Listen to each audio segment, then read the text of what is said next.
SBI mutual fund presents निवेश cafe.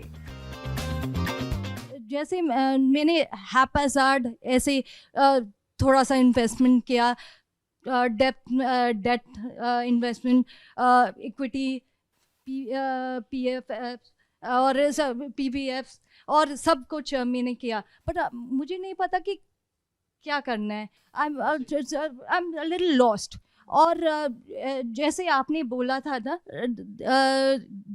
These years you don't know what will happen tomorrow. Parvati ने ये point raise किया, मुझे लगता है कि बहुत इंपॉर्टेंट है कि जब आप रिटायरमेंट के लिए एक स्ट्रैटेजी बना रहे हैं तो एक आपके पास जो है बकेट स्ट्रैटेजी होना चाहिए।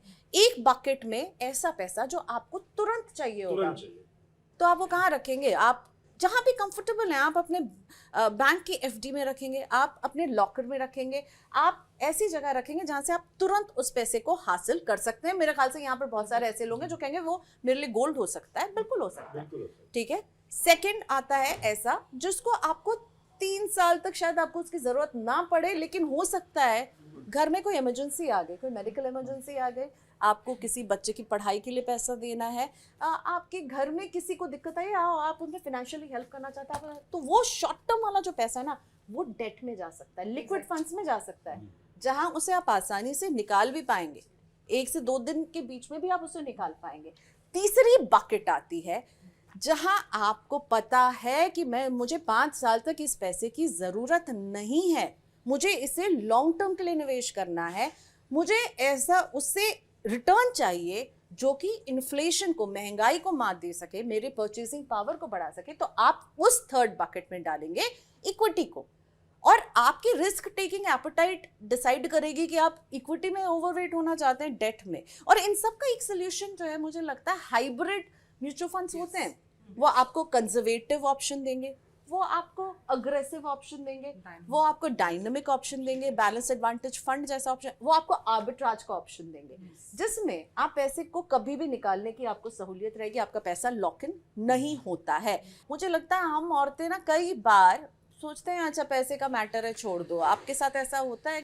मुझे बिल्कुल ऐसा लगता है। जब कभी भी, अभी आप रिटायरमेंट के बारे में पूछ रहे हैं, लेकिन मनी का जो डिसिप्लिन आता है वो कई बार आपके अपने फेलियर एक्सपीरियंस से भी आता है।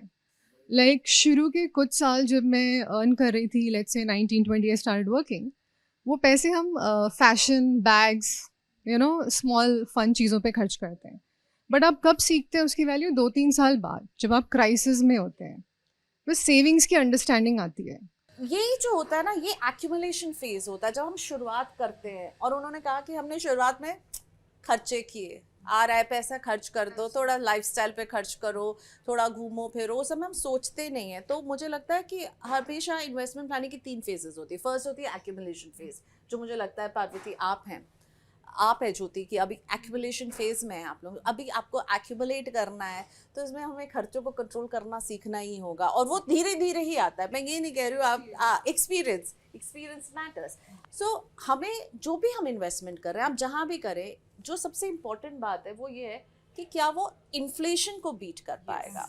Exactly. बिल्कुल ठीक। So I would like to make a point. That's the silent eater, वो हमारे पाए को कहीं से बाइट कर रहा है। तो आपको ये इंश्योर करना, आप जहां भी इन्वेस्ट कर रहे हैं उसके रिटर्न को देखिए, कंपेयर कीजिए, कंपेयर चार्ट बनाइए। इसमें किसी साइंटिस्ट की जरूरत नहीं है, ये आप इकोनॉमिस्ट की भी जरूरत नहीं है। आप खुद बैठ करके ये हम इन्फ्लेशन को मात दे पाएंगे। म्यूचुअल फंड निवेश बाजार के जोखिमों के अधीन है। योजना से जुड़े सभी दस्तावेज ध्यान से पढ़ें।